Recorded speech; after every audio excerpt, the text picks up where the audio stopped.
on s'intéresse aujourd'hui au théorème d'encadrement qu'on appelle aussi le théorème des gendarmes. Alors, dans quel cas utiliser ce théorème d'encadrement? Particulièrement pour des fonctions qui feront intervenir d'autres fonctions qui n'ont pas de limite. Exemple, si je prends la fonction f de x qui est égale à 1 plus cos x sur x carré, je me rends compte que quand je cherche la limite de f de x quand x tend vers plus l'infini, je suis un petit peu dans les problèmes parce que je ne connais pas la limite de cosinus x quand x tend vers plus l'infini. Je vous rappelle que la fonction cosinus est une fonction dont la courbe représentative a cette forme-là, et on voit bien qu'elle n'a pas de limite finie, en plus l'infini puisqu'elle oscille.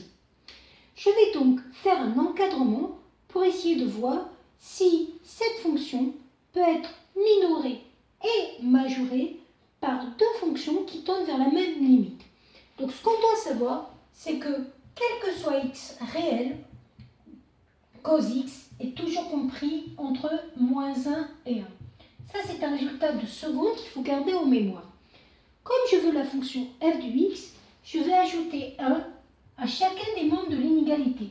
Ça va me donner moins 1 plus 1, 0, inférieur ou égal à 1 plus cos x, inférieur ou égal à 2. Je vais après diviser par x au carré. J'ai le droit de diviser par x carré dans la mesure où x carré est strictement positif. J'arrive à 0 sur x carré, inférieur ou égal à 1 plus cos x sur x carré, inférieur ou égal à 2 sur x carré.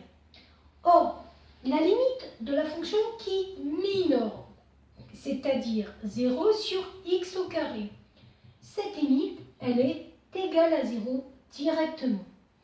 Je sais aussi que la limite de la fonction qui est majeure, c'est-à-dire 2 sur x carré, est égale à 0 lorsque x tend vers plus l'infini. Concrètement, cette fonction f, elle est entre deux fonctions qui tendent tous les deux vers 0. Vous comprenez bien que par effet sandwich, ça veut dire que la fonction f va elle aussi tendre vers 0. Et c'est ce qu'on appelle le théorème d'encadrement ou bien théorème des gendarmes. Voilà.